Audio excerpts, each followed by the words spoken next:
কল্যাণ ট্রাস্টে গেছিলা? নমস্কার মা। হ্যাঁ। আমি গতকালকে বলতে হচ্ছে আজকে হচ্ছে গিয়া ৩০ তারিখ, গতকালকে হচ্ছে ২৯ তারিখ।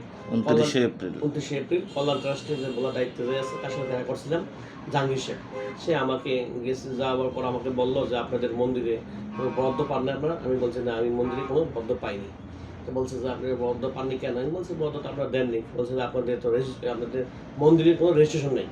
তারপর সেখানে আমাকে সে একটা রেজিস্ট্রেশন ফর্ম দিল, পাশাপাশি বলল যে আপনাদের তো যে টিচার ধর্মীয় প্রাক প্রাথমিক বিদ্যালয়ের টিচার তো নাই। বলছে হ্যাঁ নাই। তাহলে সেখানে কী করা যায়? বললো সেখানে একজন নিয়োগের ব্যবস্থা করেন। আমি বললাম তাহলে নিয়োগের সিস্টেমটা কি? আমাকে একটা ফর্ম দিল, ফর্ম দিয়ে বললো যে এই ফর্মটা পূরণ করেন, পূরণ করে আমাকে দ্রুত পাঠিয়ে দেন, আমি আপনাকে একজন টিচার দিয়ে দিব। পাশাপাশি আমাকে বলছে যে আপনাদের ১৫ লাখ টাকা একটা বরাদ্দ আপনারা পাওয়ার কথা, আপনারা কেন পান নাই? বলছে কেন পান নাই? সেটা আমি দায়িত্ব ছিলাম না, জানিও না, আসলাম।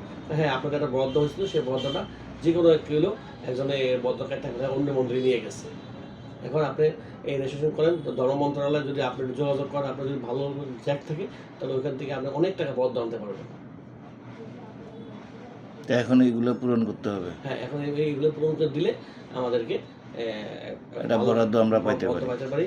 ধন্যবাদ বাপ, আপনাকে অনেক ধন্যবাদ। কারণ কার্যকরী সভাপতি হিসেবে আপনি যে দায়িত্ব পালন করতেছেন, এটা আমার তরফ থেকে আপনাকে অনেক ধন্যবাদ জানাই এবং মায়ের কাছে প্রার্থনা করি আপনি সুখে থাকেন। আজকে অক্ষয় তৃতীয়ার দিন, গোবিন্দ আপনাকে স্ত্রী পুত্র পরিজন নিয়ে সুখে রাখুক, শান্তিতে রাখুক, এ প্রার্থনা করি। পাশাপাশি আমি এই আরেকটা ইয়েতে রাখি, আমাকে জিয়া সাহেব বর্তমান যে পিআইও আমাকে দেখা করতে বলছে আমাদের মন্দিরের বিষয়, রাস্তাটার বিষয়ে। বলছে যে একটা আবেদন নিয়ে আসেন, আমি আপনাকে রাস্তাটা কাজের ধরনের ব্যবস্থা করেন, কাজ বরাদ্দের ব্যবস্থা করতেছি।